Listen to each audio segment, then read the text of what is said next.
بسم اللہ الرحمن الرحیم۔ ہمارے ایک ناظر ہیں، انہوں نے ایک کلپ کہیں سے مجھے بھیجا ہے، یہ شاید بیرون ملک سے ہے، کوئی صاحب ہیں، وہ ستفترق امتی فرقہ واریت کے حوالے سے جو حدیث ہے اس کے اوپر اپنی گفتگو کر رہے تھے۔ ان کی گفتگو سے مجھے بڑا دکھ ہوا کہ ان کے پاس نالج نہیں ہے۔ ویسے ہی سرسری کہیں سے مطالعہ کیا اردو کی کوئی کتاب کا، اور رسول اللہ صلی اللہ علیہ وسلم کی اس پیاری حدیث کو، جس کے اندر نبی کریم صلی اللہ علیہ وسلم نے فرمایا ہے کہ بنی اسرائیل کے 71 فرقے تھے اور میری امت کے 72 فرقے ہوں گے، یا بنی اسرائیل کے 72 فرقے تھے اور میری امت کے 73 فرقے ہوں گے، ان میں سے ایک جنت کے اندر جائے گا اور باقی جہنم کے اندر جائیں گے۔ یہ حدیث اصل میں متعدد کتابوں کے اندر موجود ہے۔ امام ابو داؤد نے ابو داؤد کے اندر اس کو نقل کیا ہے، ابن ماجہ نے اس کو ابن ماجہ کے اندر نقل کیا ہے، امام دارمی نے اس کو دارمی کے اندر نقل کیا ہے۔ اسی طریقے سے امام احمد بن حنبل رحمہ اللہ نے اپنی کتاب مسند امام احمد بن حنبل کے اندر، وہاں بھی متعدد مقامات پر یہ حدیث آتی ہے۔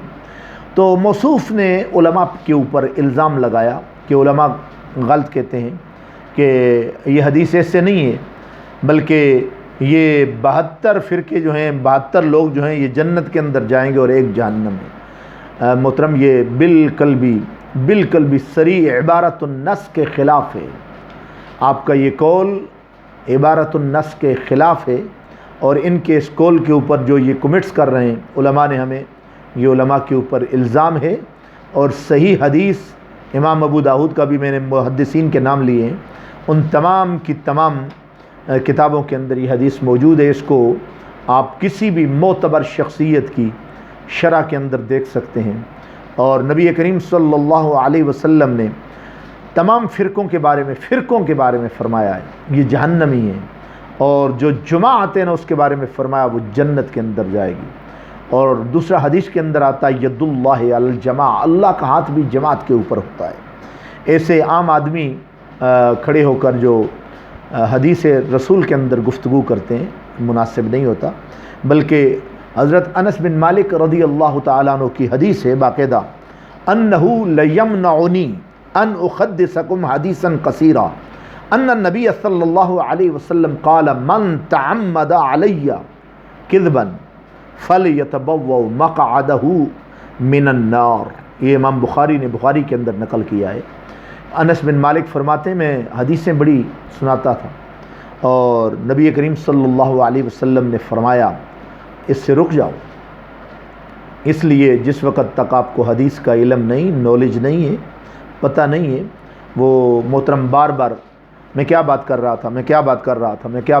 تھا، تو ایک تو ان کو اختلاط کی سخت بیماری ہے، ان کو حدیث کے اندر گفتگو کرنا ہی ٹھیک نہیں ہے۔ مختلطین کی گفتگو کو قطعاً حدیث کی دنیا کے اندر قابل قبول اور قابل حجت نہیں سمجھا جاتا۔ یہ عام شخص کی بات نہیں ہے، بلکہ عبارت النص کا وہ انکار کر رہے ہیں۔ وہ کہہ رہے ہیں کہ یہ علماء کو جو بھی اٹھتا ہے علماء کے اوپر انگلی اٹھا کر اشارے کرتا ہے۔ نادانوں، علماء نے ہی تو تمہیں سمجھایا ہے، کلمہ طیبہ پڑھایا ہے، کلمہ طیبہ کے حقوق کے بارے میں بتایا ہے، قرآن و سنت کے بارے میں بتایا ہے۔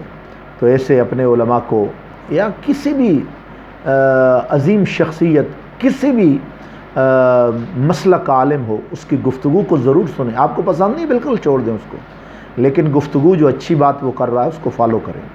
اور علماء تو ہوتے ہی وہ ہیں جو اللہ کے خوف سے ہمہ وقت رسول اللہ صلی اللہ علیہ وسلم کی حدیث کو سن کر لوگوں تک پہنچاتے ہیں۔ تو میں نے ابھی آپ کو سنایا، حضور نے فرمایا جس نے میری طرف ایسی چیز کو منسوب کیا جو میری نہیں ہے، یا میری بات کو اس نے، اس کے اندر عموم ہے، اور کوئی بھی قسم کا جھوٹ میری طرف اس نے منسوب کیا، یہ صراحتاً جھوٹ ہے کہ ایک فرقہ جو ہے نا وہ جہنم میں جائے گا اور باقی سارے 72 یا 71 جو ہے نا، اور پھر اس کے ساتھ کمپیریزن کر رہے ہیں عیسائیوں کا اور مسلمانوں کا، جن لوگوں کو یہ بھی نہیں پتہ ہوتا کہ امت کی اقسام کتنی ہیں۔ عیسائیوں کو مسلمانوں کے ساتھ اور امت مدعوہ کو اور امت اجابہ کو یہ گڑ مڑ کر رہے ہوتے ہیں، پتہ ہی نہیں ہوتا۔ اس لیے خدا را بچ جائیں، اپنے آپ کو جہنم سے بچائیں۔ اور ویسے بھی حضرت ابو ہریرہ نے فرمایا من افتیٰ بغیر علم کان اسمہ علی من افتیٰ، جو شخص بغیر علم کے فتویٰ دیتا ہے اس کا وبال اس کی جان کے اوپر ہوتا ہے۔ اس لیے کسی جاہل کی گفتگو، کسی ایسے عامی کی گفتگو سن کر اپنے نظریات کو خواہ ابرآلود نہ کریں، بلکہ زندگی کے اندر علماء کے پاس بیٹھیں۔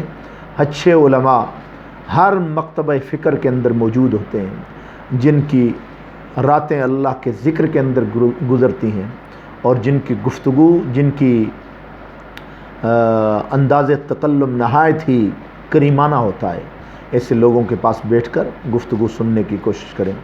ان کی جتنی میں نے ویڈیو سنی ہے مجھے بڑا افسوس ہوا ہے، اللہ ان کو اس کام سے تائب ہونے کی توفیق عنایت فرمائے۔